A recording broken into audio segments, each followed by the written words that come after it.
¿Por qué este terrible miedo a sentirme realmente vivo? El miedo a sentirse realmente vivo no es el miedo a la vida, sino un miedo encubierto a la muerte. Si estás vivo, morirás. La muerte es la culminación de la vida. El miedo a la vida no es fundamentalmente miedo a la vida, es el miedo a lo que te traerá la vida en última instancia, es decir, la muerte. Pero la mente es muy astuta para encubrir las cosas y para indicar los caminos que no se deben seguir, que te alejan de la realidad de tu experiencia interior, subjetiva. ¿Cómo se puede tener miedo a la vida? ¿Por qué? Lo único que tenemos es la vida. Toda la música, toda la danza, todos los cánticos, la belleza y la búsqueda de la verdad son de aquel que está lleno de vida. ¿Qué temor a la vida puede existir? Hay que vivir la vida tan total e intensamente que puedas exprimir el jugo de cada minuto sin dejarte ni una sola gota. Solo una vida así es auténtica, grandiosa. Solo una vida así no llega al final con la muerte, sino que en el momento de la muerte llega a las puertas de lo divino. La muerte es una experiencia compleja, como lo es la vida, e incluso quizá más compleja, porque la vida se extiende a lo largo de 70 u 80 años y la muerte se condensa en un solo momento, en un segundo. Por su condensación. Es un milagro. Los que no han vivido solo experimentan la muerte. Y quienes han vivido experimentan plenamente la liberación eterna en la consciencia universal. Para ellos, la muerte es una amiga. Pero empieza por la vida, porque la vida es el principio y la muerte el final. Si tienes miedo desde el principio no darás alimento al rosal, no le darás agua, no lo cuidarás. No te aproximarás a él, no derramarás tu amor sobre él. El rosal se secará, morirás sin rosas, sin haber experimentado un hermoso momento de dicha o éxtasis. Se secará. No llegará a saber que tenía la posibilidad de una inmensa belleza y de la fragancia de las rosas. Naturalmente, ese estado es muy deprimente. Morirá angustiado, sin haber sabido lo que es la vida. Solo conocerá la muerte. Hay que recordar lo siguiente, de simple lógica. Si no vives la vida plenamente, tendrás que experimentar la muerte. Y la muerte es una ficción, pero la sentirás casi más que tu vida real, porque nunca has vivido la vida. Ha sido como un eco, débil, lejano. Como mucho, habrá consistido en un sueño. Pero no has vivido realmente, no has amado realmente, no has bailado realmente. Siempre te has mantenido a distancia de donde quiera que hubiese una fuente de vida para rejuvenecerte. No te has permitido el rejuvenecimiento, no has permitido que la vida te visitara y fuera tu huésped.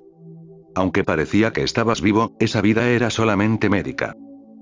Respirabas, hablabas, dormías, despertabas, trabajabas. Los signos que la ciencia médica considera propios de una persona viva. Pero los místicos saben mucho más que los médicos. Saben que son solo signos de vida, pero no la vida, y que puede existir la vida sin los signos de vida y que los signos pueden existir sin la vida. Me acuerdo de un místico indio, Brahma Yogi. Estuvo aprendiendo una sola cosa durante casi 30 años, porque quería demostrar a la ciencia médica, él era médico, que los signos de vida no son sinónimos de vida. ¡Qué mundo tan extraño! Lo expuso en Oxford, en Cambridge, en Harvard, en Tokio, en Calcuta. Hacía lo siguiente. Se sumía en una meditación profunda, y el ritmo de la respiración iba disminuyendo lentamente, se le paraba el pulso, no se oían los latidos del corazón. Los médicos, los mejores médicos de esas universidades, lo reconocían, y hasta 12 de ellos firmaban el certificado de defunción. Aquel hombre presentaba todos los síntomas que la ciencia médica considera la muerte. No cabía ninguna posibilidad de que estuviera vivo. Brahma Yogi ponía como condición que cuando lo dieran por muerto, firmaran inmediatamente el certificado de defunción. Al cabo de 10 minutos empezaba a respirar de nuevo, lentamente, recuperaba el pulso, volvía a latirle el corazón, abría los ojos despacio y sonreía a los médicos. Le dieron el certificado de defunción tantas veces, en tantos colegios médicos, en tantas universidades, que aquello llegó a ser un gran enigma. Los médicos no daban crédito. Todos los síntomas eran clarísimos. ¿Cuál era su secreto? Su secreto es conocido en Oriente desde hace siglos. No quiero que perdáis 30 años en demostrarlo, porque es inútil, pero en un nivel más modesto podéis experimentarlo mientras meditáis. A medida que la meditación se hace más profunda, la respiración se hace más lenta, silenciosa. Sabes muy bien que cuando estás enfadado o te sientes humillado, la respiración se acelera y se aceleran los latidos del corazón. Cuando te llegan buenas noticias, que te ha tocado a lotería, por ejemplo, el corazón te late tan fuerte que lo pueden oír hasta los vecinos. Sabes que con las emociones cambian los latidos del corazón, la respiración. En la meditación trasciendes las emociones, trasciendes los pensamientos. Naturalmente, la respiración se hace tan silenciosa que, a menos que intentes oírla desde muy cerca, es casi imposible. En el Zen, cuando el meditador llega muy profundo, la única manera de averiguar si está vivo o muerto consiste en ponerle un espejo ante la nariz. No se oye la respiración, pero en el espejo aparece un poco de vaho. Esa es la única señal de que está vivo. Brahma Yogi demostró sin dejar lugar a dudas a casi todos los expertos del mundo que los signos de la vida son solo externos. La fuente de la vida puede permanecer tan silenciosa en el interior que no hay forma de reconocerla desde el exterior. Solo la persona con vida conoce su belleza, su luminosidad, su dicha, pero esas cosas, la dicha, el éxtasis, no las puede detectar un estetoscopio. Ningún instrumento las percibe. Si la vida puede disociarse de sus signos, esto no lo dijo Brahma Yogi, lo digo yo, la otra posibilidad también se hace realidad. Podría ocurrir que millones de personas solo sufrieran signos de vida, mientras que dentro no tienen nada. Como robots, tienen fisiología, biología, química, un cerebro con un programa incorporado para funcionar durante 70 años. Seguirá funcionando. Quizá os sorprenda saber que incluso en la tumba sigue creciendo el pelo, siguen creciendo las uñas, porque su proceso incorporado es tal que no necesita la vida. Si abres una tumba, te quedarás atónito. El pelo del cadáver es muy largo, y también las uñas. Quizá alucines y pienses, ¿este hombre se ha muerto de verdad o nos ha engañado? Pero el mundo está lleno de cadáveres. Son cadáveres porque le tienen miedo a la vida. ¿Y por qué le tienen miedo a la vida? Porque si entran en el torrente de la vida, al final tendrán que enfrentarse a la muerte. Pero su lógica es absurda. La experiencia de cuántas personas han vivido total e intensamente en el transcurso de la historia de la humanidad, de quienes han quemado la antorcha de su vida por ambos extremos, es que no encontraron la muerte. Estaban tan vivos que en el momento de la muerte se produjo una gran transformación. No mueren, no se quedan inconscientes. Simplemente pasan a una nueva forma de vida, o si se han despertado hasta tal punto que no hay necesidad de otra forma de vida, pasan al universo sin forma. El universo entero se convierte en su cuerpo y su ser. Esa es la cima más alta que puedes alcanzar, pero si le tienes miedo a la vida, te resultará muy difícil. En la India hay una planta muy bonita. También tiene un nombre muy bonito. Se llama Chwimiu, que significa quisquillosa. Con solo tocar una hoja de la planta, esta se cierra inmediatamente, se cierran las dos hojas que la componen y parece completamente muerta. Se queda en situación de emergencia. ¿Hay algún peligro? Y espera al menos 15 minutos para ver si el peligro ha desaparecido. Después vuelve a abrir las hojas lentamente. Si eres una Chwimui, tan quisquillosa que en cuanto la vida se aproxima a ti te cierras, ¿para qué estás viviendo? Ya estás muerto. Las personas están muertas en diferentes grados. Unas al 100%, otras al 50%, otras al 30%. Las más religiosas, las más virtuosas, las más moralistas, las más puritanas. No tienen más de un 5% de vida, o incluso menos. Los grandes santos menguan aún más. Solo viven al 1%, porque todavía respiran. Salvo eso, no muestran otros signos de vida. El miedo a la muerte te aleja de la vida. Pero la realidad es que si vives al 100%, o mejor si lo consigues un poco más, no te sobrevendrá la muerte. No experimentarás la muerte, sino solo un cambio de casa. Todos sabrán que has muerto, pero ¿qué tienes tú que ver con los demás? Tú sabrás que estás vivo, y más vivo que nunca, porque el cuerpo es un obstáculo, una jaula, una prisión. La mente está cargada de porquería.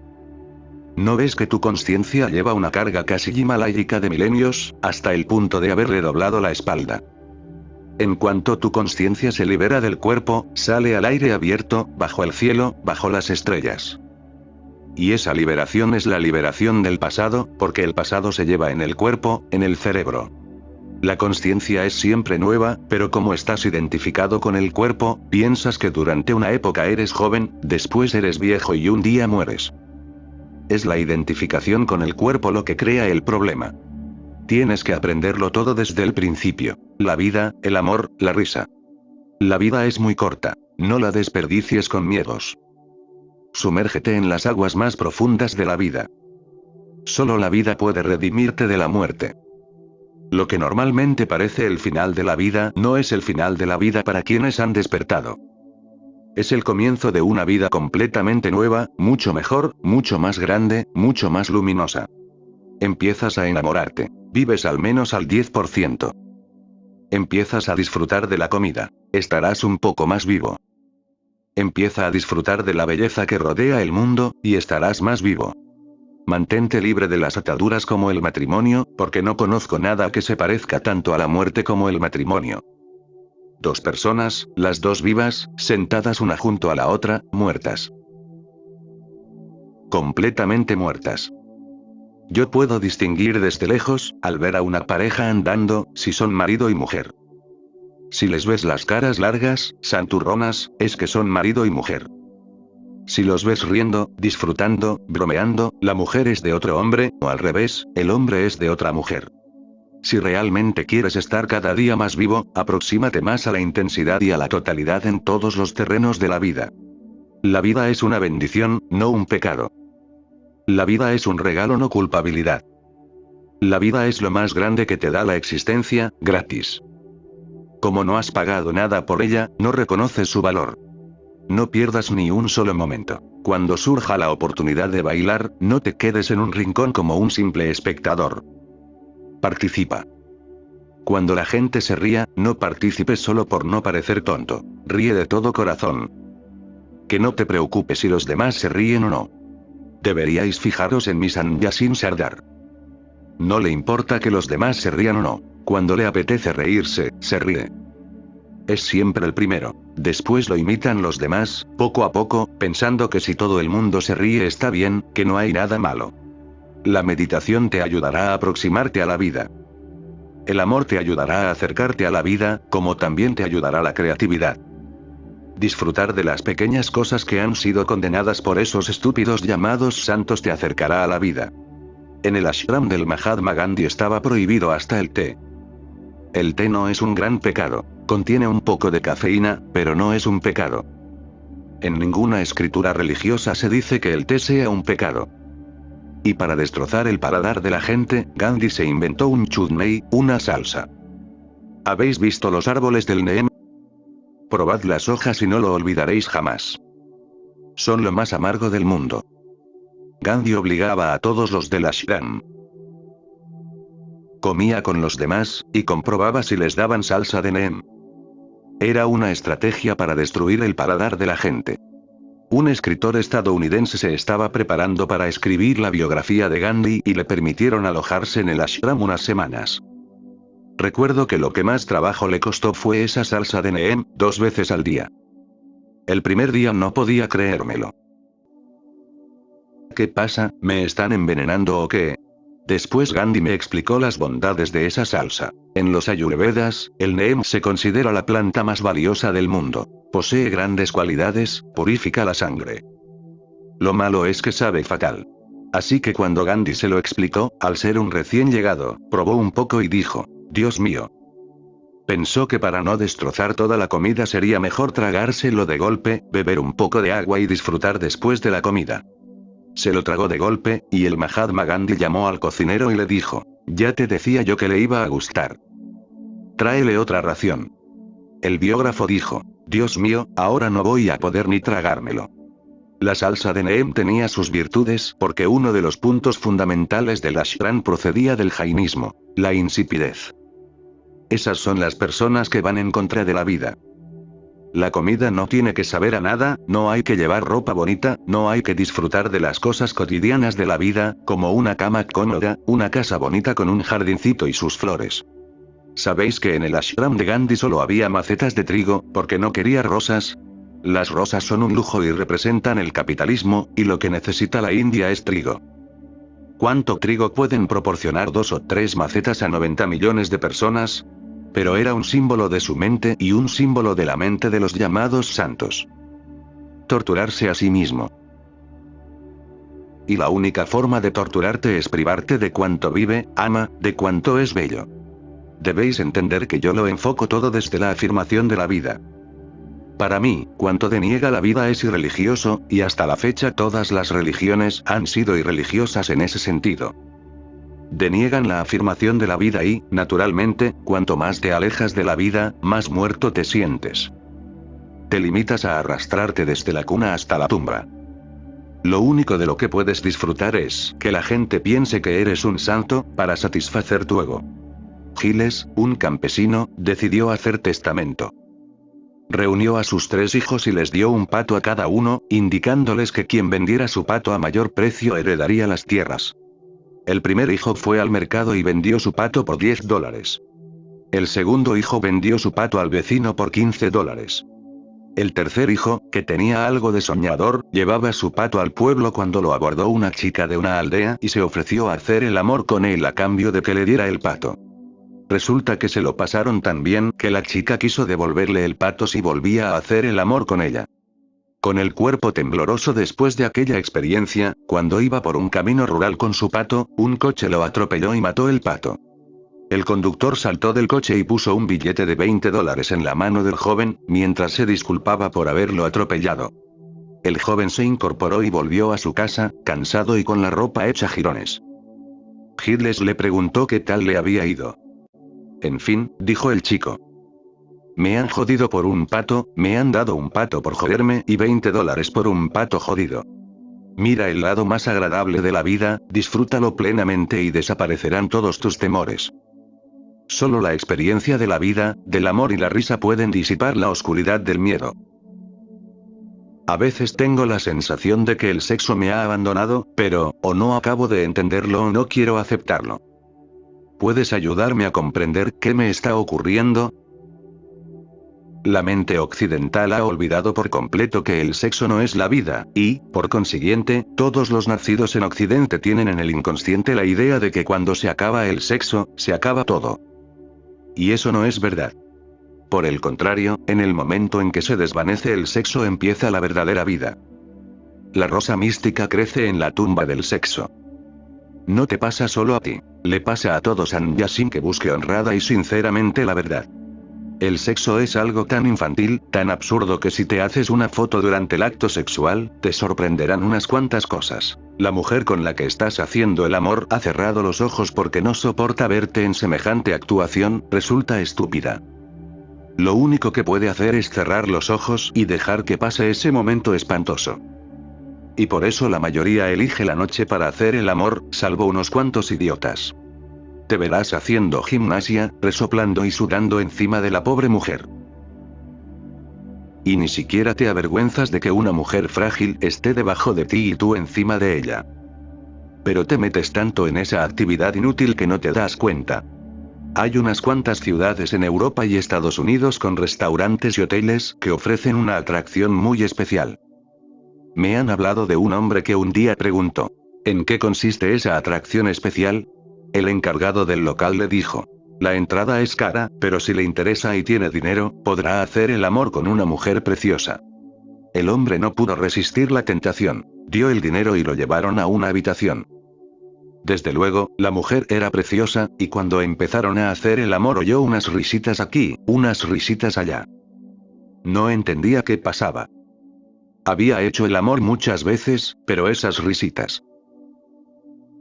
Y desde todos lados. Cuando se encendieron las luces, vio lo que había preparado aquella gente. Había mirillas por toda la habitación, que era redonda, y la gente lo veía. De ahí salían las risitas. Dios mío. Los del restaurante me han tomado el pelo. Salió y le dijo al encargado: ¿qué es esto? No me había dicho nada. El encargado replicó: se paga mucho más por ver el espectáculo. No pasa nada, mañana podrá verlo usted. ¿Y qué es un espectáculo sin espectadores? Dio el dinero, porque pensó que los que se reían disfrutaban más que él, y al día siguiente se sentó ante una mirilla con lente de aumento y se lo pasó tan bien que él mismo se echó a reír. El que estaba a su lado viendo el espectáculo le dijo: ¿De qué se ríe? Eso no es nada. Tendría que haber venido ayer. El hombre estaba absolutamente enloquecido. Se ha mantenido oculto el sexo durante siglos, en la oscuridad de la noche, con los ojos de la mujer cerrados. Cuando comienza, a los 13 o 14 años de edad, es un mecanismo biológico para la reproducción. No tiene nada que ver contigo. Estás en manos de las ciegas fuerzas de la biología. Y si comprendes las cosas suficientemente bien, calculo que cuando llegas a los 42 empiezas a notar que el sexo te está abandonando. No que tú debas abandonarlo, y tengo que insistir en esto una y otra vez. No deberías dejarlo, porque esa es la única forma de mantenerlo vivo hasta el último suspiro. Lo que harías abandonándolo es lo mismo que han hecho los monjes de todo el mundo, hindúes, cristianos, budistas. Lo llaman celibato, un hermoso nombre para una fea realidad. Reprimen su sexualidad en nombre del celibato. El sexo es una energía vital porque reproduce la vida. No puedes reprimirlo. Encontrará formas perversas para salir al exterior, en la homosexualidad, en la sodomía. Y la perversión definitiva de todas las enseñanzas religiosas es el virus del SIDA. Es resultado de ese supuesto celibato. Pero nadie condena al Vaticano, nadie condena a los sacerdotes como responsables de que al menos 10 millones de personas padezcan SIDA. Estos son datos solo del mundo occidental, porque en Oriente aún no existen los medios, los procesos ni los expertos para encontrar el virus. De modo que esos 10 millones de personas pertenecen al mundo occidental. Centenares de personas mueren a diario porque no existe curación para el SIDA. Es una muerte lenta. En un período de entre 6 meses y 2 años, morirás lentamente. Morir rápidamente encierra cierta belleza, porque no sufres, pero quedarte colgado en una especie de limbo, sabiendo perfectamente que no hay curación, 2 años de vida se convierten en una terrible pesadilla. No piensas sino en la muerte. Si reprimes el sexo, no transformas la inmensa energía que contiene, pero si se acaba por sí mismo mediante las meditaciones, mediante el entendimiento, sin esfuerzo por tu parte, brotarán una belleza y una transparencia tales en tu ser que se hará realidad cuanto has soñado y pensado siempre. Y, como acabo de decir, eso le ocurre a todo Sanyasin. Yo lo llamo celibato únicamente cuando el sexo desaparece, no antes. Si lo fuerzas antes de que desaparezca por sí solo, sencillamente te perviertes. Es una ley fundamental de la vida. Puedes cambiar el flujo natural de la energía de la vida, pero cuando se pervierte, se complica mucho. En primer lugar tienes que devolverla a su estado natural. Solo entonces es posible la transformación. La perversión no se puede transformar. No eres solo tú. Tu antigua novia también me ha escrito, y dice: ¿es posible que me haya abandonado el sexo y yo no me haya dado cuenta? Parece muy difícil con los condicionamientos occidentales darse cuenta de la desaparición del sexo con alegría y considerarlo una bendición del más allá. Como los occidentales solo creen en el cuerpo material, el sexo es la única posibilidad de disfrutar de momentos de alegría orgásmica. Y eso con suerte, porque hay muchos millones de personas que no tienen esa suerte. Solo muy de vez en cuando alguien vislumbra la alegría orgásmica. Lo prohíben los condicionamientos. En Oriente, si el sexo desaparece por sí mismo, se celebra. Nos tomamos la vida de una manera completamente distinta. Para nosotros no es sinónimo de sexo. Por el contrario, no eres maduro mientras se mantiene el sexo. Cuando desaparece te llega a una gran madurez, así como el verdadero celibato, el auténtico brahmacharya, y te centras. Y al quedar libre de las cadenas de la biología, que son las únicas cadenas que te hacen prisionero de las fuerzas ciegas, abres los ojos y ves la belleza de la existencia. En tus días de celibato te reirás de tu estupidez, de que alguna vez pensaras que es lo único que puede ofrecer la vida. Está muy bien, y no solo muy bien, que desaparezca el sexo. A medida que desaparezca, descubrirás que en tu interior crece el amor auténtico.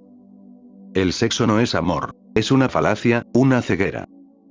Te dejas engañar por la biología, que te induce a pensar eso es amor, pero una vez que ha desaparecido el sexo, tu vida entera queda redimida de su pasado animal.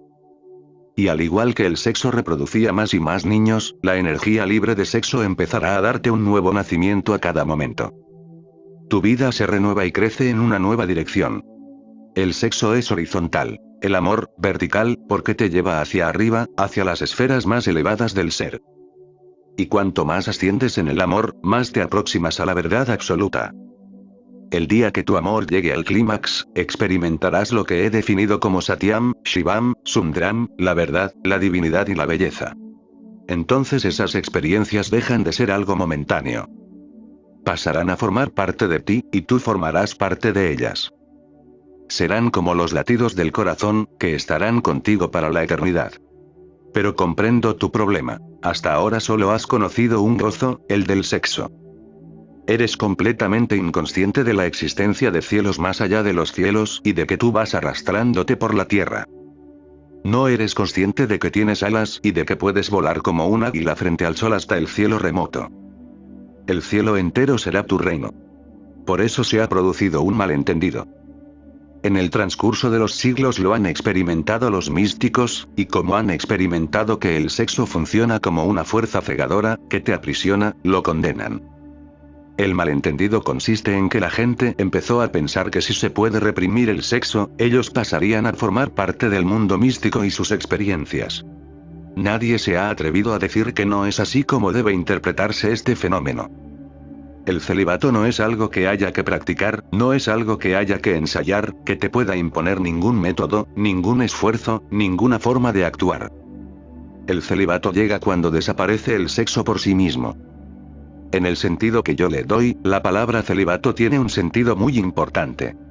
Pero el malentendido consistió en que al ver a los místicos gozando, bailando y cantando, con esos ojos, esas caras y el tirón carismático, la gente empezó a reprimir su sexualidad, pensando que era el sexo lo que les impedía conocer las esferas más elevadas del ser. En eso consiste el gran malentendido.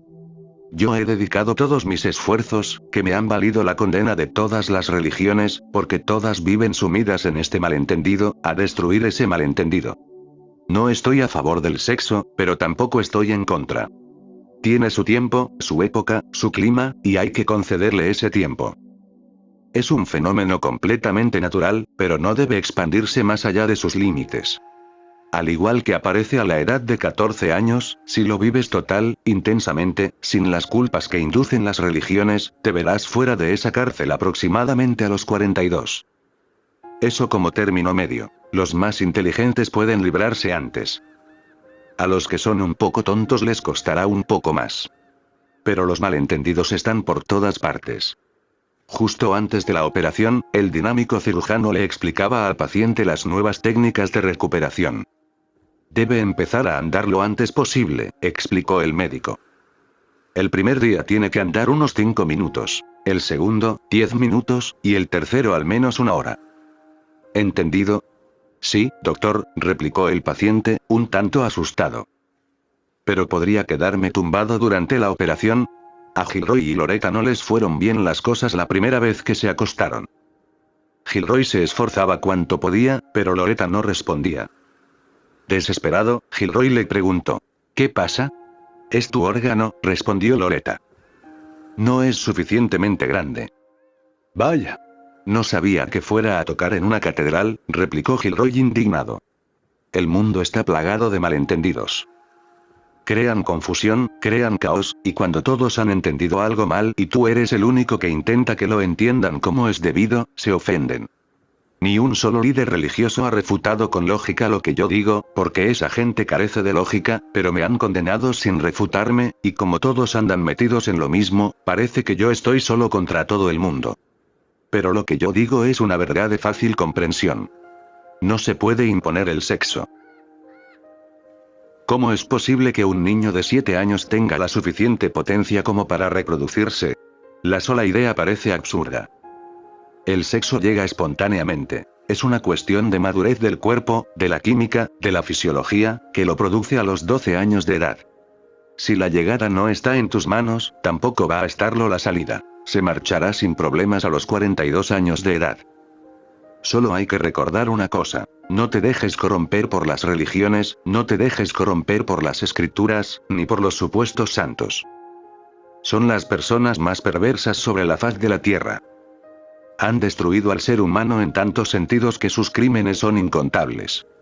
El mayor crimen consiste en crear culpabilidad por el sexo, porque eso mantiene el sexo vivo más allá de sus límites naturales.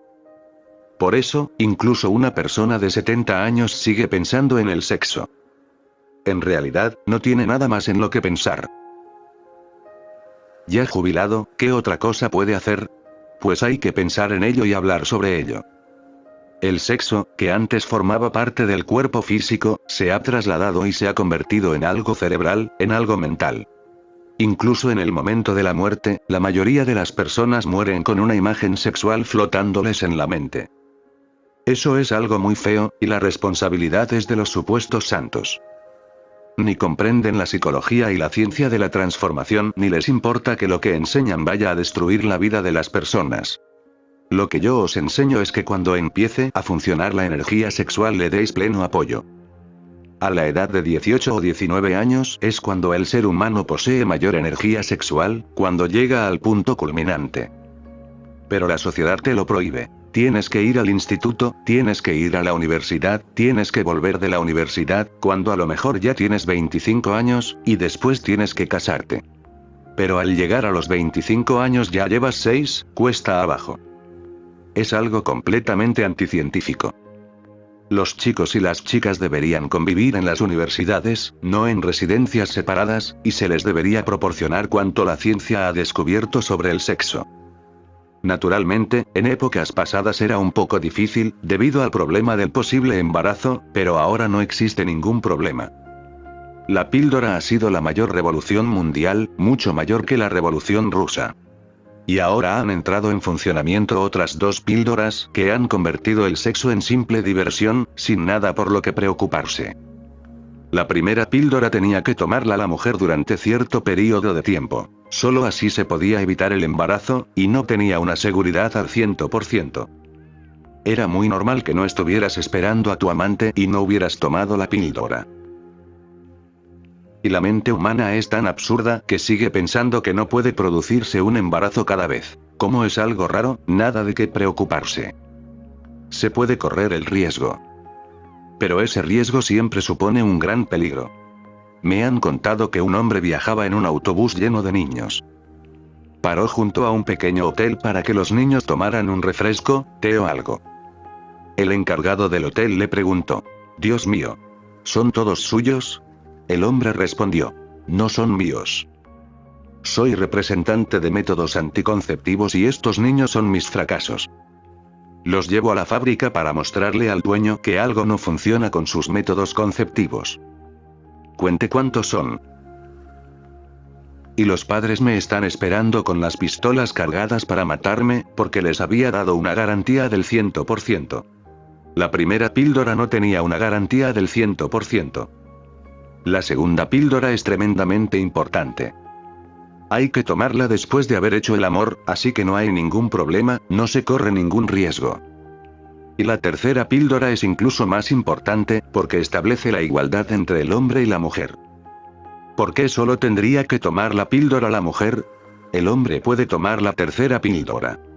Si se observa científicamente, sin prejuicios, debería permitírsele a todo joven, hombre o mujer, que hiciera el amor sin culpabilizarse, pero les obligamos a reprimir su sexualidad, y cuando sus energías empiezan a declinar les permitimos que se casen.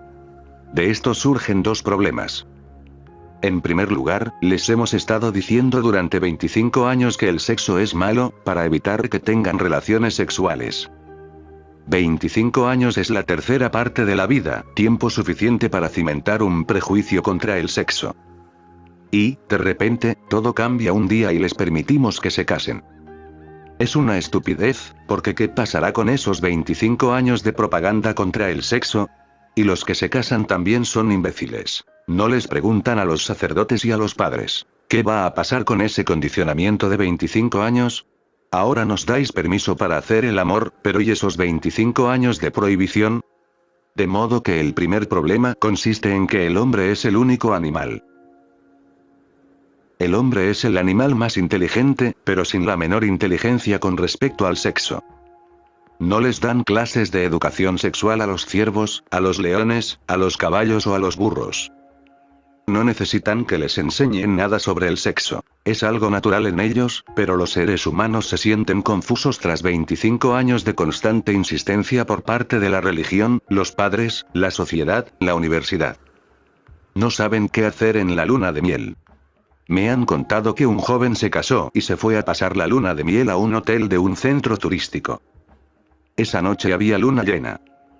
La mujer se desnudó inmediatamente y se acostó en la cama, pero el joven siguió sentado ante la ventana, contemplando la luna.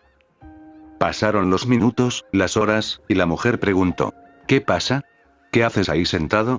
Es nuestra luna de miel. El hombre replicó: Cállate.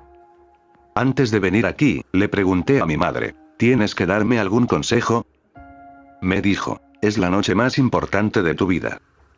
No te pierdas un solo momento. Así que estoy esperando y contemplando la noche más importante. No me distraigas. Pero esto ocurre, y después ocurre otra cosa: el profundo sentimiento de culpa sobre el sexo, que es pecado. Si tienes la idea de que algo es pecado, no podrás disfrutarlo realmente. El pecado te frenará. El pecado hará que te avergüences de ti mismo. ¿Qué estás haciendo? Por eso ningún hombre, ninguna mujer están preparados para hacer el amor con profundo gozo, en libertad. Por el contrario, todo el mundo está predispuesto contra el amor. Esa es la razón por la que la gente no se libera de la sexualidad a los 42 años. Continuará incluso hasta los 80. La sociedad anula a las personas. Y quizá también lo haga inconscientemente. Te arrebatan tu hogar, la experiencia que era posible para ti, pero que no se produce hasta que el sexo te abandona por sí mismo. Entonces la libertad tiene un significado completamente distinto. No la has alcanzado, te la han concedido desde el más allá. La existencia ha aceptado que ya estás preparado para mayores misterios. Ya no tienes que seguir aterrándote a tu osito de peluche. Puedes trasladarte a tierras de éxtasis, a experiencias de dicha que conocen un principio pero no un final. Puedes empezar a buscar la verdad de tu ser y la verdad de la existencia. Me parece muy extraño que se me condene por educar a la gente en el sexo. En realidad les enseño el celibato natural, pero para que surja el celibato natural el sexo también tiene que ser natural. El sexo no es la meta, solo es una escalera. Si puede ser natural, sin sentimiento de culpa, sin contaminación, lo traspasarás y te sorprenderás enormemente al comprobar que te has hecho maduro. Los placeres corporales no tendrán ningún sentido, porque, en comparación con la dicha espiritual, se desvanecerán. Lo que ocurre es perfecto.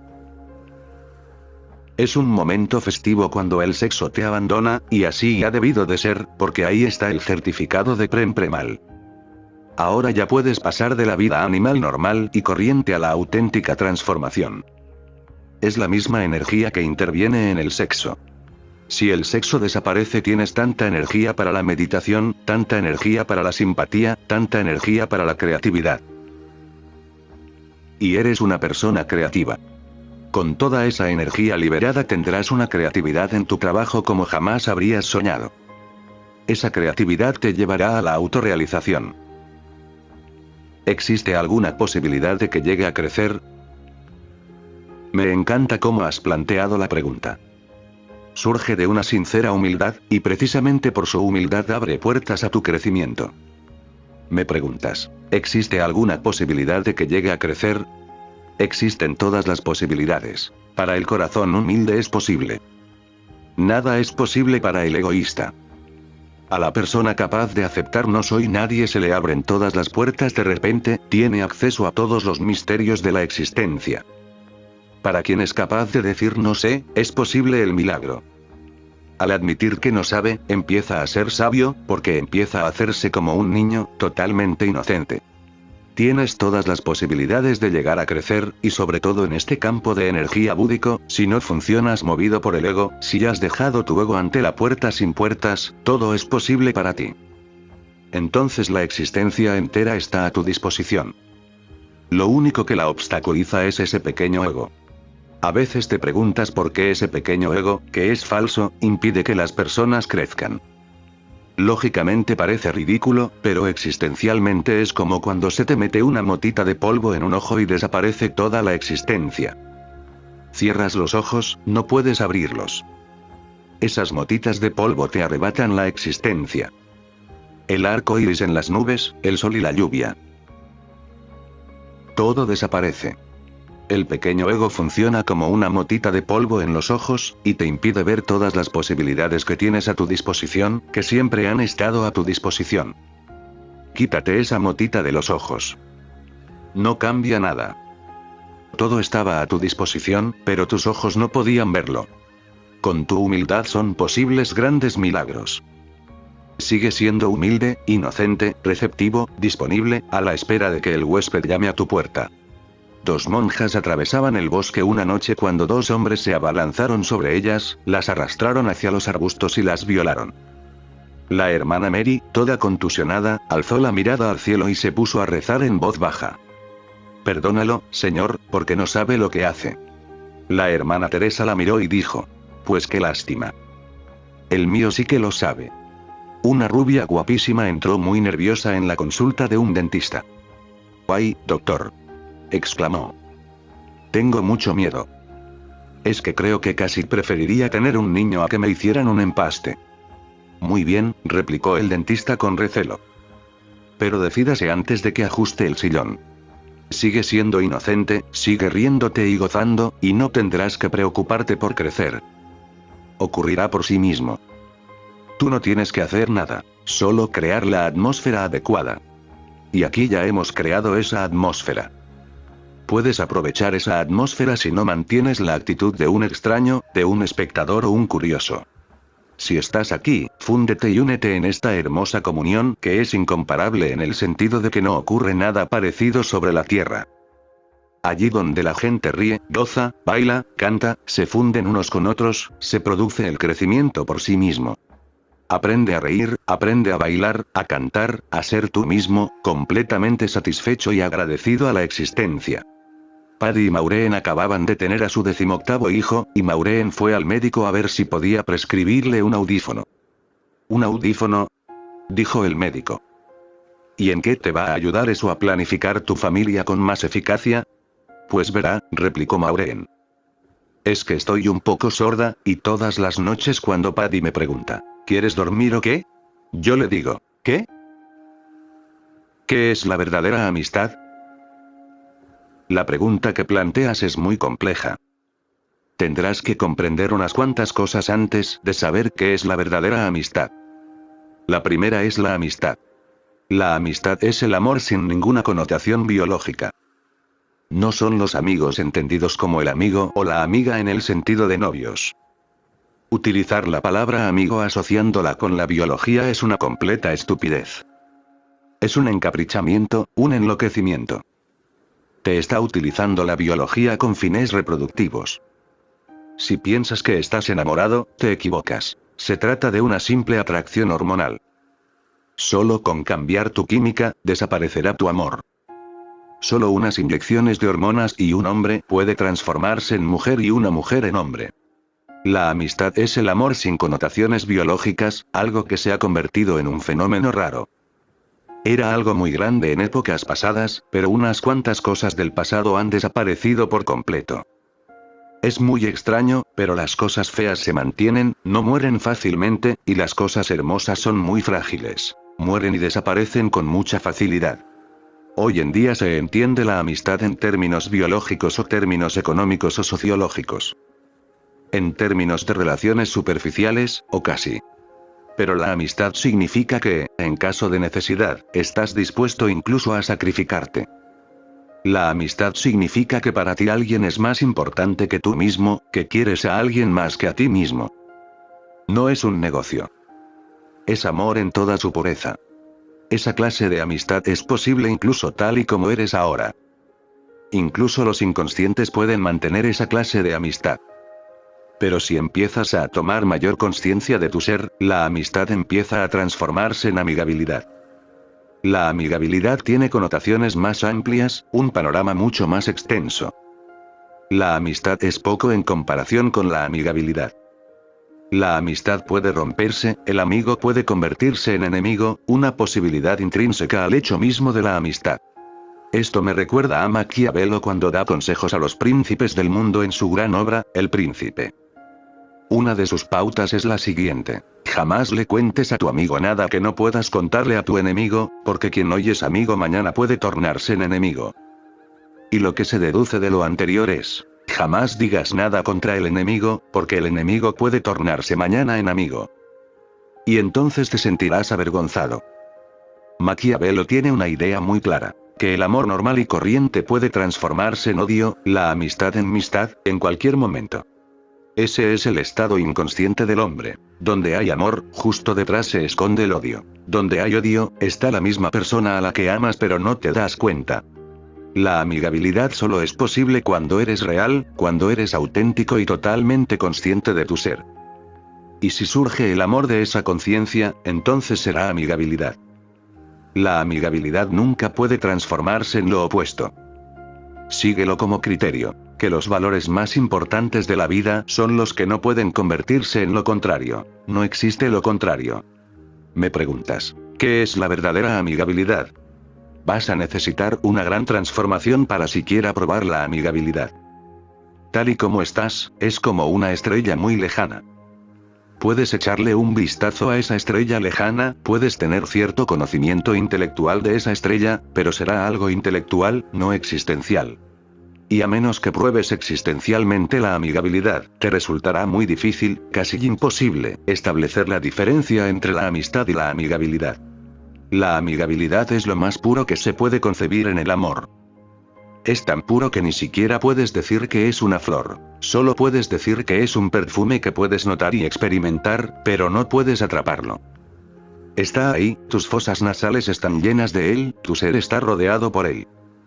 Sientes las vibraciones, pero no hay forma de atraparlo. La experiencia es tan grande, tan inmensa que nuestras manos se quedan demasiado pequeñas. Te he dicho que tu pregunta es muy compleja, no por la pregunta en sí, sino por ti. Aún no has llegado al punto en el que la amigabilidad puede convertirse en una experiencia. Sé real, sé auténtico, y conocerás la cualidad más pura del amor, una fragancia de amor que siempre te rodeará. Y esa cualidad del amor más puro es la amigabilidad. La amistad tiene destinatario, alguien es amigo tuyo. En una ocasión le preguntaron a Buda Gautama, ¿tiene amigos el iluminado? Y él respondió, no. Quien le había hecho la pregunta se quedó perplejo, porque pensaba que el iluminado tiene el mundo entero por amigo. Pero Buda Gautama tiene razón, por mucho que te sorprenda. Cuando dice que el iluminado no tiene amigos, se refiere a que no puede tener amigos porque tampoco puede tener enemigos. Ambos van unidos. Puede tener amigabilidad, pero no amistad. La amigabilidad es un amor que no tiene destinatario, que no está canalizado. No es un contrato, ni tácito ni explícito. No es de un individuo a otro individuo, es de un individuo a la existencia entera, de la cual el hombre es solo una pequeña parte, porque también forman parte de ella los árboles, los animales, los ríos, las montañas, las estrellas. Todo está incluido en ella. La amigabilidad es la manera de ser auténtico, real. Empiezas a irradiarla. Aparece por sí misma, no la atraes tú. Quien quiera que se acerque a ti notará la amigabilidad. Eso no significa que no vayas a tener enemigos. Con respecto a ti, no serás enemigo de nadie, porque ya no serás amigo de nadie, pero tu altura, tu consciencia, tu dicha, tu silencio, tu paz molestarán a muchos, los irritarán, convertirán a muchas personas sin conocimiento en tus enemigos. En realidad, los iluminados tienen más enemigos que los no iluminados. Los no iluminados pueden tener unos cuantos enemigos y unos cuantos amigos. Los iluminados tienen prácticamente al mundo entero en su contra, porque el ciego no puede perdonar a quien tiene ojos, y el ignorante no puede perdonar al que sabe. No pueden sentir amor por quien ha logrado satisfacción, porque su ego está herido. El iluminado no tiene ni amigos ni enemigos, solo un amor puro, sin destinatario. Siempre está dispuesto a derramarse en el corazón de quien está dispuesto a recibirlo. Es la amigabilidad verdadera, real. Pero esa persona provocará a muchos egos, herirá a quienes se consideran importantes y poderosos. Los presidentes, las reinas, los reyes y los primeros ministros se preocuparán inmediatamente. Una persona sin poder se convierte de repente en centro de atención, atrae a personas con dinero, prestigio y poder. No se puede perdonar a semejante persona. Hay que castigarla, haya cometido un delito o no. Y el iluminado no puede cometer un delito. Es completamente imposible.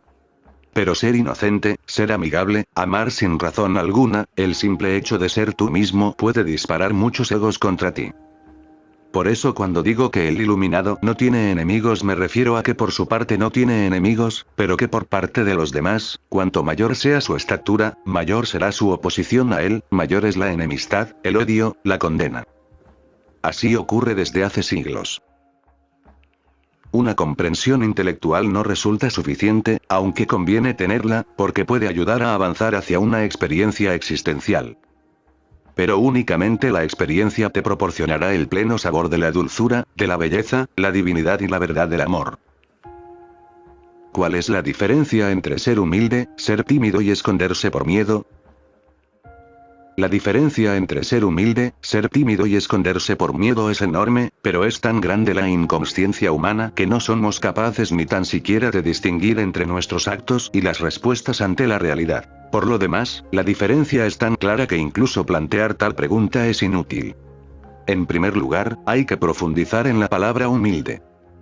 Todas las religiones le atribuyen una connotación errónea. Con humilde se refieren a lo contrario de egoísta. No es así. Incluso lo opuesto exacto del ego sigue siendo el ego, que se esconde tras diversas fachadas. Aparece de vez en cuando en la persona supuestamente humilde. Piensa que es más humilde que nadie, y eso es el ego. La humildad no conoce semejante lenguaje. Ya he contado la historia de 3 monjes cristianos. Sus monasterios estaban próximos entre sí en las montañas y se veían todos los días en el cruce de caminos. Un día hacía mucho calor y decidieron descansar y hablar un rato. Al fin y al cabo eran cristianos, de diferentes sectas, pero los 3 de principios cristianos.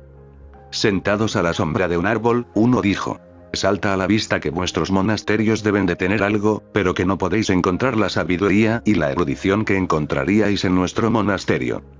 El segundo dijo: ya que planteas la cuestión, he de decir lo siguiente. En vuestro monasterio puede haber gran erudición, pero no se trata de eso. No hay nadie tan disciplinado y austero como los de nuestro monasterio. Su austeridad es incomparable, y recordad que el día del juicio final no se tendrá en cuenta la erudición. Lo que se tendrá en cuenta es la austeridad. El tercer monje se echó a reír y dijo: los 2 tenéis razón respecto a vuestros monasterios, pero no conocéis la verdadera esencia del cristianismo, que es la humildad. Nosotros somos lo más en cuestión de humildad. ¿Ser lo más en cuestión de humildad? Entonces se trata simplemente del ego reprimido. Por codicia, por la tremenda codicia de entrar en el paraíso y disfrutar de todos sus placeres, el hombre es capaz de reprimir su ego y hacerse humilde. Antes de poder deciros lo que es la verdadera humildad, tenéis que comprender la falsa humildad. A menos que se comprenda lo falso, no se podrá comprender lo verdadero. Es más, al comprender lo falso la verdad surge por sí misma. La falsa humildad no es sino el ego reprimido, que finge ser humilde pero desea ser el que más. La auténtica humildad no tiene nada que ver con el ego, es la ausencia de ego. No reivindica ser superior a nadie. Es comprender, lisa y llanamente, que no hay nadie superior y que no hay nadie inferior, que las personas son simplemente ellas mismas, incomparablemente únicas. No se las puede comparar, no son ni superiores ni inferiores. Por eso, la persona verdaderamente humilde resulta muy difícil de comprender, pero no es humilde de la forma que se suele comprender. Has conocido a cientos de personas humildes, pero son todas egoístas y no tienes la suficiente perspicacia como para ver su ego reprimido. En una ocasión vino a mi casa una misionera cristiana, una mujer joven, muy hermosa. Me regaló una Biblia y unos cuantos folletos, y parecía muy humilde. Llévese toda esta porquería de aquí, le dije. Esta Biblia suya es una de las escrituras más profanas del mundo. Y ella estalló inmediatamente, olvidándose de su humildad. Le dije: puede dejar la Biblia. Era solo un truco para demostrarle quién es usted. No es humilde. Si no, no se habría ofendido. Solo el ego se siente ofendido. A una persona humilde no se la puede ofender. La verdadera humildad es simple ausencia de ego. Supone desprenderse de la personalidad y los adornos que has acumulado a tu alrededor y ser como un niño pequeño, que no sabe quién es, que no sabe nada del mundo. Sus ojos están limpios, y pueden ver el verdor de los árboles con más sensibilidad que tú. Tus ojos están cubiertos de ese polvo que llamas conocimientos. ¿Y por qué has acumulado ese polvo que te ciega? Porque los conocimientos del mundo dan una tremenda energía a tu ego. Tú sabes y los demás no. La persona humilde no sabe nada. Ha completado el círculo de la vuelta a la inocencia de la infancia. Está asombrada y ve misterios por todas partes. Recoge piedrecitas y conchas en la playa y se alegra tanto como si hubiera encontrado diamantes, esmeraldas y rubíes. Cuando era niño, tenía muy preocupada a mi madre, y también a mi sastre, porque le decía: ponme todos los bolsillos que puedas. Él decía: con una sola condición, que no le cuentes a nadie quién te ha hecho este traje. Estoy perdiendo clientes por tu culpa. Dicen, este sastre está un poco chiflado. Porque pongo bolsillos delante, detrás, a los lados, en los pantalones. Donde puedo. Yo repliqué: mira, donde encuentres sitio, pon un bolsillo. Me preguntó: ¿te has vuelto loco o qué? Le respondí: piensa lo que quieras, pero es que necesito muchos bolsillos. Era porque a la orilla del río de mi pueblo había tantas piedras, y de colores tan bonitos, que necesitaba varios bolsillos para guardar los diferentes colores. Mi madre se enfadaba porque me acostaba con mis piedras de colores. Cuando me quedaba dormido, me sacaba las piedras de los bolsillos. ¿Cómo puedes dormir con tantas piedras? Yo le decía que me engañaba, que no debía hacer nada mientras yo dormía. La infancia tiene una claridad inmensa. En esa claridad, en esa transparencia, en esa perspectiva, el mundo parece un milagro. La persona humilde regresa a esa existencia milagrosa. Nos parece normal, pero no nos fijamos en que un loto, un rosal y millones de flores distintas florecen en el mismo suelo. La tierra no tiene colores. ¿De dónde salen esos hermosos colores? La tierra es muy áspera. ¿De dónde salen las rosas aterciopeladas? La tierra no tiene verdor. ¿De dónde sale el verde? La persona humilde vuelve a ser como un niño. No reclama nada, solo siente gratitud, gratitud por todo, gratitud incluso por cosas que no entiende por qué se ha de estar agradecido. Junaid, un místico sufí, hizo una peregrinación religiosa con sus discípulos. En aquella escuela mistérica era casi rutinario que los discípulos rezaran con el maestro. Y su oración era siempre la misma y acababa dando gracias a Dios. ¿Cómo voy a pagarte? Me das tanto, derramas sobre mí tanta dicha. Y nunca piensas en cómo voy a pagártelo. No tengo sino gratitud. Perdóname por mi pobreza, pero te agradezco las grandes cosas que me has dado. Nadie se oponía a ello. La escuela de Junaid prosperaba y llegaba gente de lugares remotos. Era una de las escuelas más ricas de los sufíes, pero en la peregrinación los discípulos empezaron a flaquear en la última parte de la oración. Un día pasaron por una aldea de fanáticos. Los musulmanes no creen que los sufíes sean verdaderos musulmanes, aunque son los únicos verdaderos musulmanes del mundo. Los musulmanes ortodoxos, los clérigos, condenan a los sufíes. Piensan que se han descarriado porque han abandonado a las masas y recorren su propio camino en solitario. No les interesa la tradición, y declaran sin ambajes: si hay algo erróneo en la tradición, nosotros vamos a corregirlo. Por ejemplo, los musulmanes rezan a Dios, y acaban la oración diciendo que el Dios de los musulmanes es el único Dios. Solo hay un Dios, un solo libro sagrado, el Corán, y un solo profeta, Mahoma. Los sufíes no llegan a tanto. Simplemente dicen que solo existe un Dios, y nada más. No añaden los otros dos puntos, que solo hay un libro sagrado, el Corán, ni que solo hay un profeta, Mahoma.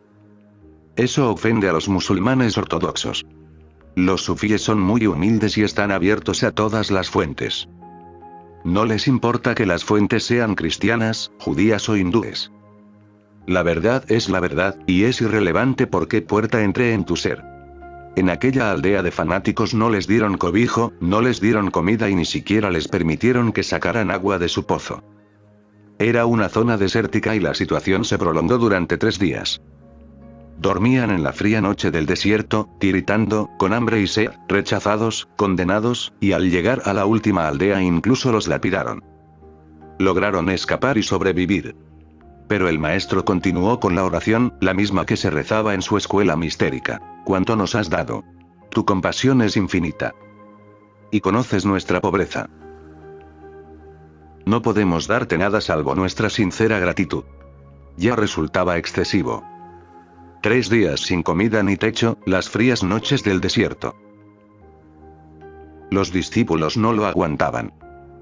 Junaid estaba llegando demasiado lejos. Uno de los discípulos le dijo: olvídate de la última parte de la oración, al menos durante estos días. Junaid replicó: no lo comprendes. Dios nos ha enviado estos 3 días como una prueba de fuego. Su compasión es infinita. Solo intenta comprobar si también nuestra confianza es infinita, si nuestra confianza tiene condiciones. Si os hubieran recibido bien en estas aldeas, si os hubieran dado buena comida, un techo bajo el que descansar, porque los musulmanes sienten gran respeto por quienes hacen una peregrinación santa, estaríais de acuerdo con mi oración. Como hasta ahora nunca habéis puesto impedimento, Dios me da la oportunidad de demostrar que no soy agradecido solamente en los buenos momentos. Pase lo que pase, mi gratitud es inquebrantable. Incluso en el lecho de muerte saldrán las mismas palabras de mis labios. El humilde lleva una vida de gratitud incondicional, no solo de gratitud a Dios, sino a los seres humanos, los árboles, las estrellas, todo. Ser tímido es otro truco del ego. Se ha convertido en algo casi ornamental. A una persona tímida, sobre todo las mujeres en Oriente, se la considera elegante, graciosa. Son tan tímidas. Pero son tímidas porque se considera algo estupendo. En Occidente va desapareciendo poco a poco esa timidez en las mujeres porque no se piensa que tenga valor. ¿Cuáles son los momentos en los que empiezas a sentirte tímido? Son los momentos en los que alguien te elogia, los momentos en los que alguien dice: ¡qué guapo eres! Y tú sabes que no es verdad, que hay muchas personas guapas alrededor. Pero casi siempre te topas con algún idiota que te dice qué guapo eres, y entonces sientes timidez porque sabes que no es verdad, pero satisface tu ego. Puedes intentarlo, decirle a la mujer más fea o al hombre más feo del mundo: Dios mío. Nunca ha habido nadie como tú en el mundo. Eres tan guapa que ni Cleopatra te habría llegado a la suela de los zapatos, y ni la mujer más fea lo negará. Te dirá: eres la única persona sensible. A mí me expulsaron de una escuela. Me expulsaron de muchas escuelas y muchas universidades, unas experiencias muy enriquecedoras para mí. Nadie ha estado en tantas escuelas y tantas universidades como yo. En la ciudad en la que vivía había 20 escuelas universitarias, y llegó un momento en que no estaban dispuestos a admitirme en ninguna de ellas. Yo preguntaba: ¿cuál es el problema? El problema no eres tú, me decían. No podemos decir que tú seas el problema, porque te han expulsado de todos los demás centros. No porque tú seas un problema, sino porque creas tales situaciones que los profesores presentan su dimisión. No se te puede acusar de nada, porque te limitas a hacer preguntas relevantes, pero como los profesores no pueden responderlas se sienten humillados. No queremos que nuestro profesorado se sienta incómodo. Solo quedaba otro centro, y pensé que sería mejor no acudir allí directamente sino buscar un intermediario. Así que en lugar de ir a las oficinas, pregunté por el director, por sus cualidades, lo que le gustaba y lo que no le gustaba. Me dijeron: es muy religioso. De madrugada, a las 4 de la mañana, despierta a todo el vecindario. Porque es un tipo muy grandón, muy gordo, y es devoto de la Madre Kali de Calcuta. Tiene una estatua muy grande en su casa, ha construido un templo, y cuando empieza a gritar lo que él llama oraciones. Es la única persona de la ciudad que puede hablar ante 10.000 personas sin micrófono. Y sus propias palabras lo embriagan de tal manera que... Con eso me vale, dije. Fui a casa del director exactamente a las 4 de la mañana. Estaba en su templo, desnudo salvo por un pequeño paño, y gritaba sin cesar Jai Kali, que significa victoria a la diosa madre. Me senté en un rincón del templo y también me puse a gritar Jai Kali. Miró a su alrededor, porque era la primera vez que alguien lo acompañaba en sus gritos. Grité con todas mis fuerzas, porque yo no puedo hablar en público sin micrófono, pero era una necesidad imperiosa. Me preguntó: ¿quién eres? Respondí: un devoto de la diosa madre de Calcuta, pero yo soy un pequeño devoto, no como usted, que es muy grande. He venido a postrarme a sus pies, porque en esta ciudad es usted el único hombre religioso. Dijo. Y tú eres el único hombre que me ha comprendido.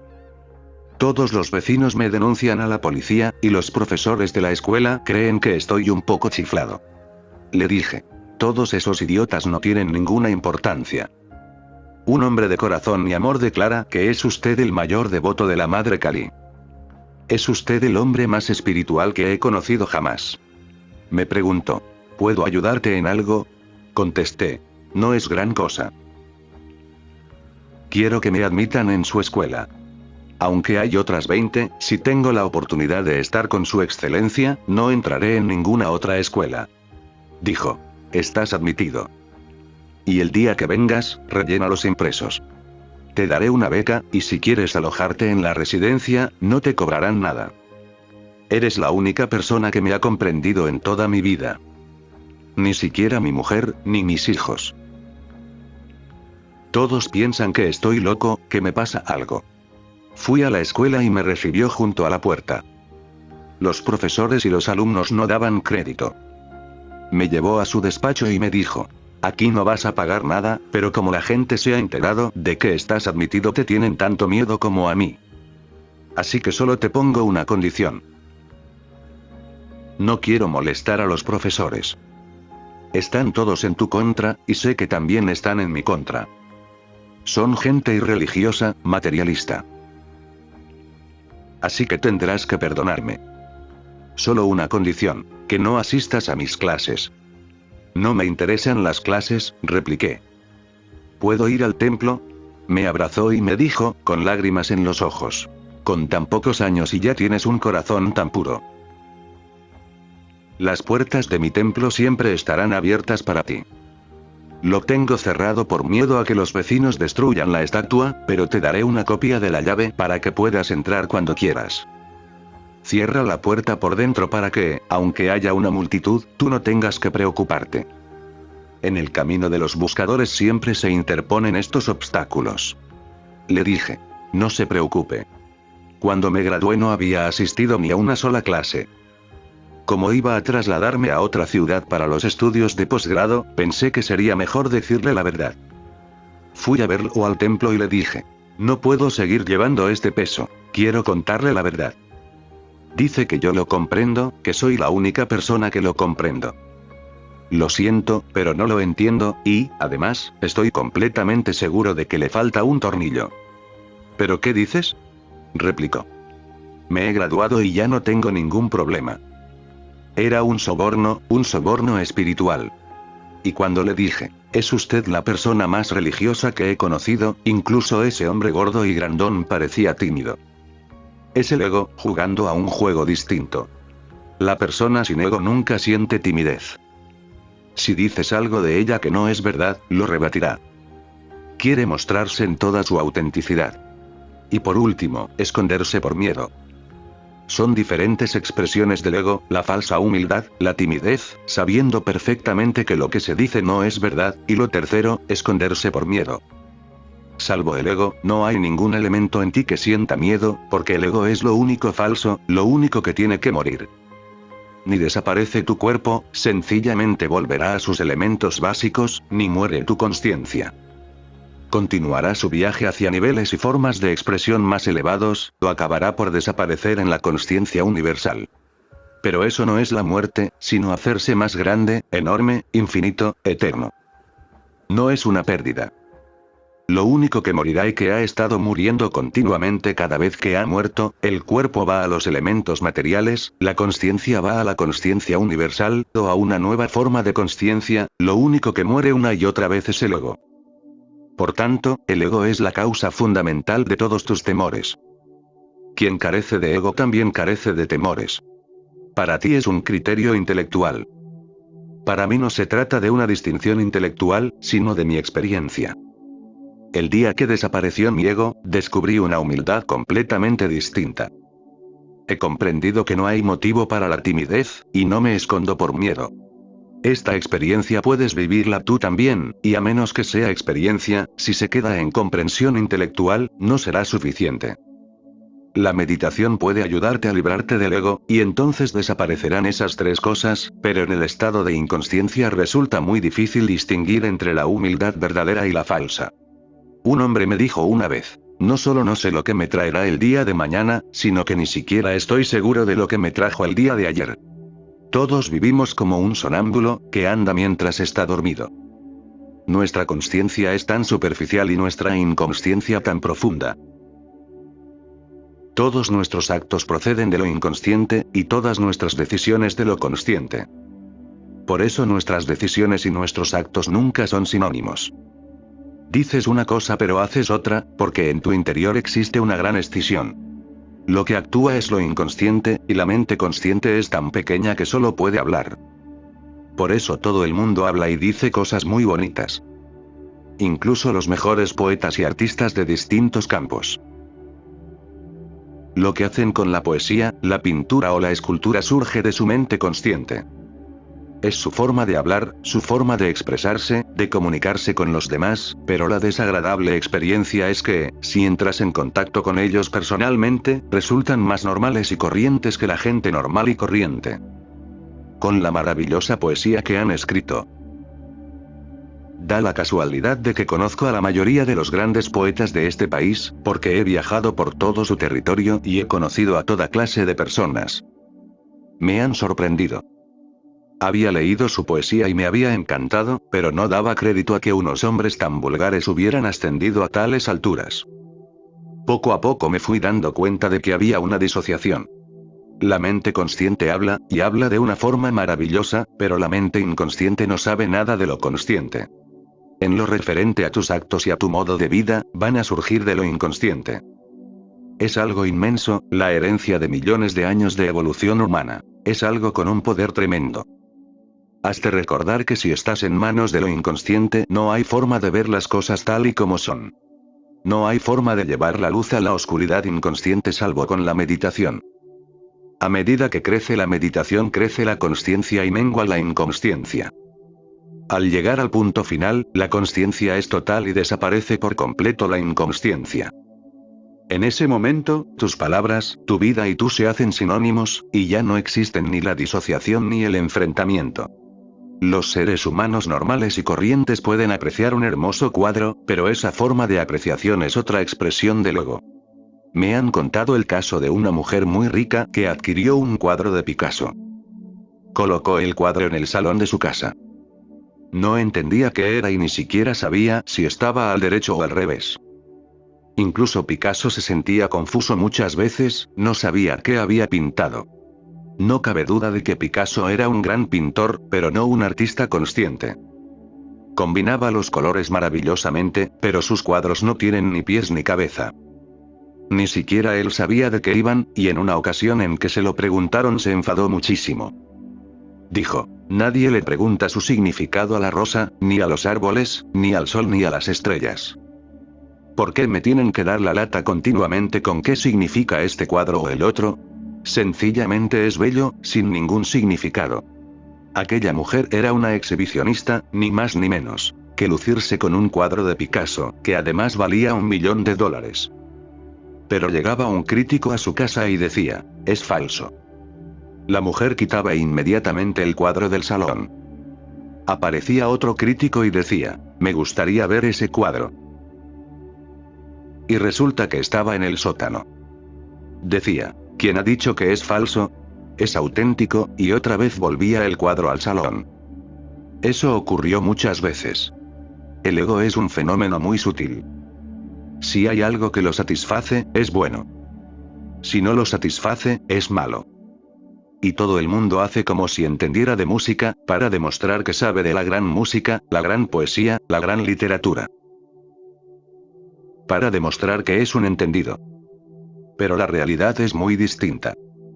El ego jamás quiere aceptar una cosa: la ignorancia. El pequeño Ernie empezaba a cansarse del largo sermón que estaban dando en la iglesia. Le preguntó a su madre en un susurro, que todos pudieron oír: «Si le damos ya el dinero, ¿podremos irnos?». Pura inocencia. Si lo que quiere es el dinero, pues se lo damos y que nos deje en paz. ¿Para qué tanto tormento? Pero solo un niño es capaz de decir eso, y a mí me gustaría que todos mis Saiyajins volvieran a ser niños.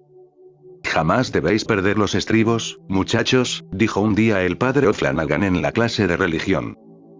No debéis decir malas palabras ni enfadaros ni poneros nerviosos. A mí nunca me pasa.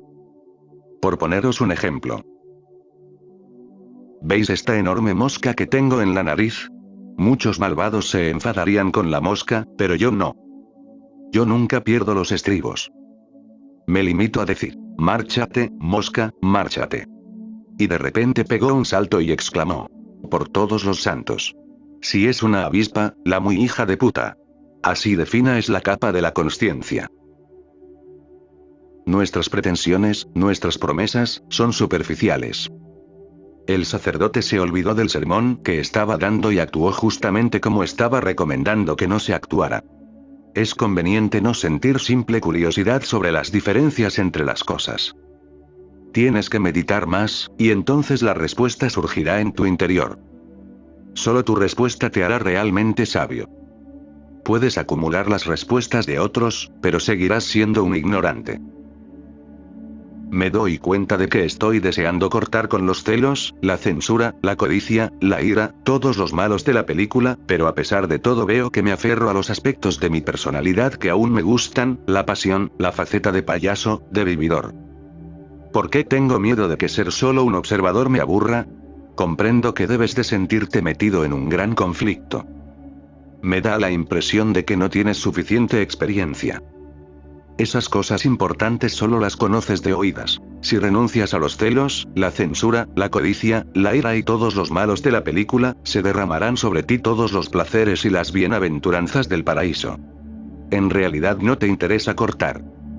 Si pudieras disfrutar de los placeres y el éxtasis de la iluminación y seguir con los celos, la codicia, la censura y la ira, creo que serías inmensamente feliz. El problema es que vas a tener que elegir. ¿Cómo vas a cortar con la codicia, los celos, la censura y la ira si disfrutas de la pasión, de la faceta de payaso, de vividor? Te recomiendo, en primer lugar, que disfrutes cuanto puedas de tu faceta de vividor, de tu pasión, de tu faceta de payaso. Hasta que te hartes de todo eso. No te dividas. Eso es lo que les ocurre a muchas personas al oír las grandes palabras, que en su interior se forma una disociación. No quiero que seas esquizofrénico. Quiero que seas psicológica y espiritualmente sano. Te recomiendo que en primer lugar te dediques a tus pasiones cuanto puedas, hasta que acabes aburrido de ellas. Ese es el primer paso. Solo entonces podrás dar el segundo paso, y muy fácilmente. Es el primer paso lo que te impide dar el segundo paso. Cuando estés harto, tendrás que cortar con la codicia, los celos, la censura, la ira. ¿Qué vas a hacer con ellas? Vienen en un solo paquete. Pero empieza por tus pasiones, porque no sé de nadie que no haya acabado harto de sus pasiones. Desde luego, si vives a medias quizá no llegues a hartarte, pero vive totalmente, pon toda tu energía en tus pasiones, en tu faceta de payaso, de vividor, y no tardarás en ver que lo que pensabas que iba a depararte grandes dichas no ha hecho sino destruir tus energías y dejarte como un cartucho de escopeta usado. Solo entonces podrás cortar con los celos, y ni siquiera te hará falta. Todas esas cosas se cortarán por sí mismas. Y en el tercer paso no tendrás que preguntar si ser observador resultará aburrido. ¿Creéis que yo me aburro? Yo no me aburro ni siquiera con vosotros. Vengo a veros con alegría todos los días, mañana y tarde. No me acuerdo de que sois las mismas personas a las que vi ayer. Yo me siento renovado en todo momento. Ser el observador no aburre. El observador vive en un silencio absoluto, en medio de la paz y la alegría que surge de su interior, no del exterior. Y el observador te proporciona experiencias que no podías ni haberte imaginado. Te suena la palabra éxtasis, pero no conoces su significado. Te suena la palabra verdad, pero no conoces su significado. Te suena la palabra belleza, pero si alguien te pregunta qué significa no podrás contestarle. El observador te trae el Satyam, Shivam, Sundram. Te abre las puertas de la verdad, de la divinidad, de la inmensa belleza y la vida eterna. Te proporciona nuevos ojos, una nueva percepción. Los árboles te parecerán más verdes que ahora, e incluso una florecilla silvestre te dará alegría, te llenará de asombro. El mundo entero se convierte en un misterio. Es imposible aburrirse. Para el observador, el mundo cambia rápidamente, sin parar. Lo contrario se queda para los ciegos, y llamo ciegos a quienes no han despertado como observadores. Esa es la única ceguera espiritual. Por eso pensáis que son los mismos árboles, los mismos pájaros, que es el mismo sol, el mismo mar. No comprendéis que la existencia se renueva a cada momento. Me gusta citar a Heráclito, que dice lo siguiente: no puedes meterte en el mismo río dos veces. Yo voy más allá que Heráclito. Digo que no puedes meterte en el mismo río ni siquiera una vez, porque el río fluye constantemente, pero a los ciegos les parece el mismo río. Te transformas, eres alguien distinto en cada momento. Si no, ¿cómo se pasa de la infancia a la juventud? Si te enseñan tu primera foto, la que te hicieron cuando pasaste a formar parte del cuerpo de tu madre, tienes que verla con lupa, y no verás sino un punto grande. No distinguirás la nariz, ni las orejas, ni los ojos. Ese soy yo. Pero en su momento lo fuiste. Y desde entonces las cosas han cambiado continuamente. ¿Te acuerdas de la fecha en la que pasaste de niño o niña a joven? No ocurre de repente. Se desarrolla tan gradualmente que a menos que seas un observador no podrás reconocer los sutiles cambios que se producen de manera continua. Pero para los ciegos es el mismo mundo. Me preguntas, ¿por qué tengo miedo de que ser solo un observador me aburra? No tienes miedo porque conozcas la experiencia de que ser el observador resulte aburrido. No existe ni un solo ejemplo en la historia de la humanidad de que un observador, un meditador, haya dicho que la experiencia interior resulte aburrida. No tienes miedo de eso. No sabes en qué va a consistir la explosión interior cuando surja el observador. A lo que tienes miedo es a que no surja el observador a menos que cortes con las pasiones, con tus facetas de payaso y de vividor. A lo que temes es al cambio. No sabes nada del observador. Es más, me da la impresión de que ya estás aburrido, porque solo una persona que se aburre puede ser un vividor, un aventurero que va de un lado a otro. Fíjate en los turistas. El turista es una clase de ser humano diferente, otra clase de humanidad. Están completamente locos, con sus cámaras de fotos de acá para allá, siempre con prisas. Incluso si van al Taj Mahal no tienen mucho tiempo, y se limitan a tomar unas cuantas fotos y vuelven a meterse en el taxi. No han visto el Taj Mahal, solo han enfocado la cámara. Cuando el tío del taxi empieza a tocar el claxon para anunciar que hay que marcharse, que hay otros sitios que ver. Y cuando vuelven a su casa, ya tranquilos, dicen con el álbum de fotos en la mano: ahora sí que vamos a ver la auténtica belleza del Taj Mahal, del Himalaya y de Cachemira. ¡Qué estupidez! Podrías haber comprado todas esas fotos en la ciudad en la que vives. Están a la venta. Y no se pueden encontrar mejores fotografías que las que están a la venta, hechas por buenos fotógrafos, por profesionales. Tus fotografías serán de aficionado. ¿Y has dado la vuelta al mundo solo para acumular fotografías? ¿Por qué ese miedo a quedarte ante el Taj Mahal al menos durante 24 horas? Quienes conocen el Taj Mahal como lo conozco yo, se quedan allí 15 días. Cuando empieza a aparecer la luna, el primer día de la luna, el Taj Mahal es maravilloso. Se entrevé un momento y después se hace la oscuridad. El segundo día hay más luz, y el tercero aún más. A medida que aumenta la luz, el Taj Mahal se recorta con mayor claridad, como un sueño que se hace realidad. Y exactamente en la noche de la luna llena, alrededor de las 9, el Taj Mahal se muestra en todo su esplendor. La combinación de la luna llena y el Taj Mahal no es obra de arquitectos normales y corrientes, es obra de místicos sufíes. Fue creado para que en nuestro interior surgieran la gratitud y la oración. No es un sitio para turistas, es un lugar para buscadores. Los buscadores no tienen prisa.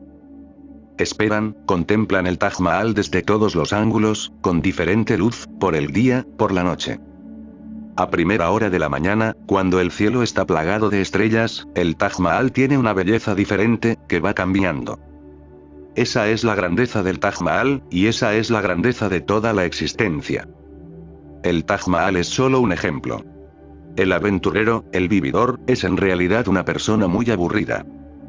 Como intenta librarse del aburrimiento, no para de correr de un sitio a otro, de una mujer a otra. Se aburre enseguida de todo, va en pos de otra cosa, pensando que quizá no se aburrirá con eso. Pero no se da cuenta de que no son las cosas lo que aburren, sino que tú eres el aburrido. Te aburrirás donde quiera que estés. Incluso si fueras a conocer al mismísimo Dios, le harías unas cuantas fotos, que si no, y empezarías a aburrirte. El mismo Dios, eterno. ¿Cuántas fotos podrías sacarle? Se te acaba el rollo de película y ahí te quedas, con ese Dios muerto, una pesadez. Saldrás corriendo, aunque sea para meterte en el infierno, y entrarás en él. Igual te espera alguna aventura. Pero te aburrirás en todos lados, porque el aburrimiento es tu actitud, tu forma de enfocar la vida, no una cualidad de las cosas. ¿Cuáles son tus pasiones? ¿Cuánto tardas en hartarte de una relación apasionada? Quizá una noche, o quizá eso sea demasiado. Voy a contaros una historia sufí. Había un rey que estaba muy enfadado porque quería que una mujer muy guapa de la ciudad, que era pobre, fuera su amante. Pero lo curioso es que ella estaba enamorada de uno de los siervos del rey. Eso era demasiado para el monarca, demasiado humillante, insultante. El rey la desea, la chica se niega a sus deseos y le gusta a un pobre siervo. El rey consultó al consejo de sabios qué debía hacer. El más anciano propuso que los llevaran a ambos a la corte, desnudos, abrazados y atados, y griega. Dejadlos en vuestros jardines durante 24 horas rodeados de armas de fuego de modo que no puedan escapar. El rey replicó. ¿Cómo? ¿Dejar que se abracen desnudos en mis jardines? ¿Pero qué consejo me estás dando?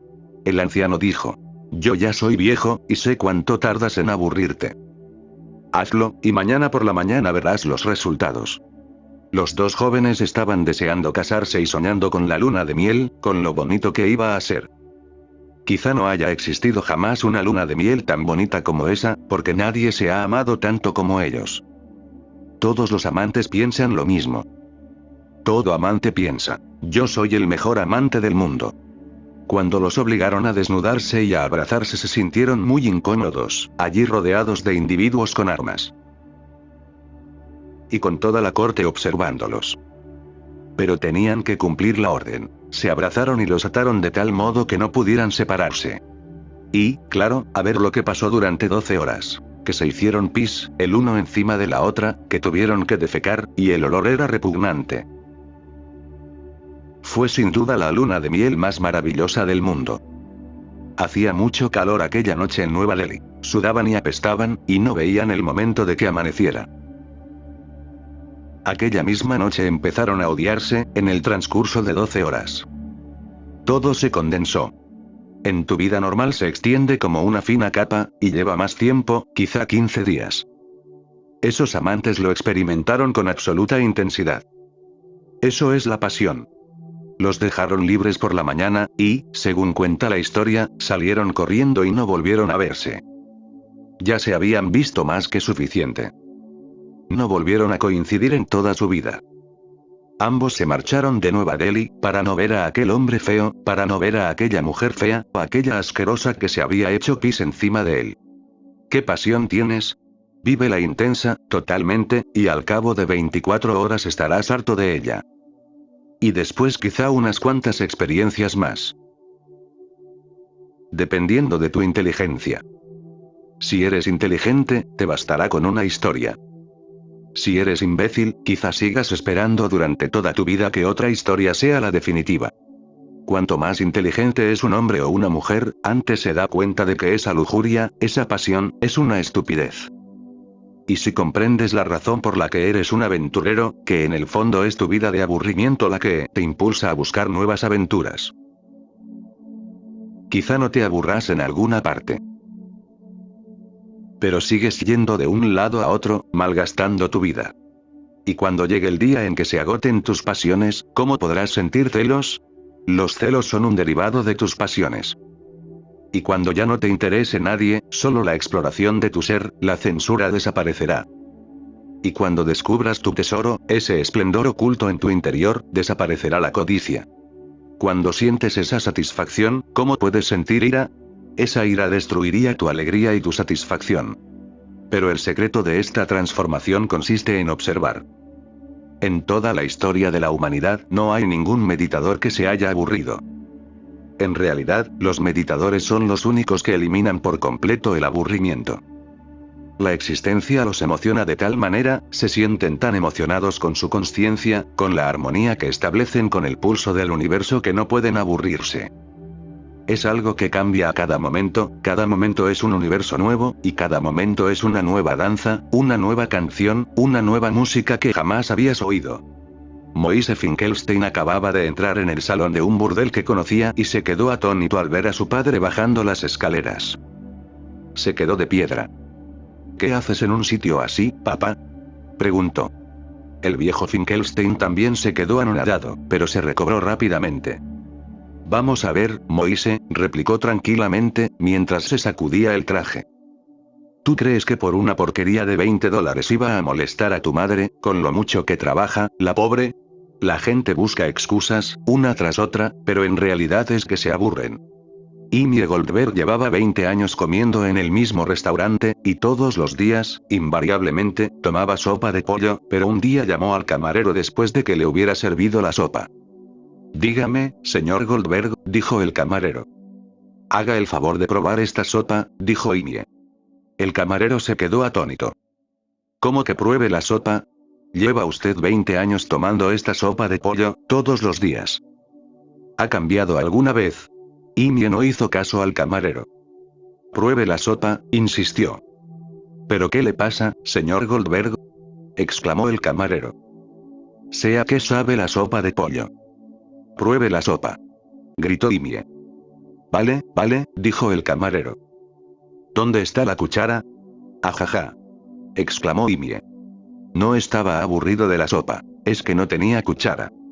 En primer lugar, hártate de tus pasiones. Es demasiado pronto para ser observador. Y cuando te hartes de tus pasiones y tus aventuras, verás que desaparecen la ira, los celos y la codicia. Entonces será el momento adecuado para iniciar la aventura definitiva de ser el observador, el meditador, el testigo. En primer lugar, sigue jugando con tus juguetes. En la vida de todo niño llega un momento en el que deja a un lado los juguetes y se olvida de ellos. En la vida de todo hombre o mujer inteligente también llega el momento en el que se harta de los juguetes de la vida cotidiana, a los que incluso los animales tienen acceso. Y entonces surge la necesidad de superar a los animales, de superar la sociedad humana, de preguntarse por la fuente misma de la vida, de la propia consciencia. Entonces habrás penetrado en un misterio interminable. Jamás te aburrirás. Y lo digo con absoluta certeza, porque yo no hablo sobre ello, sino que estoy dentro de ello, formo parte de ello. No me he aburrido ni un solo momento en toda mi vida. Pero no voy a decirte que te creas lo que digo. Solo puedo aconsejarte que vayas paso a paso, de modo que un día también tú puedas experimentar esa inmensa bendición. Es un derecho inalienable.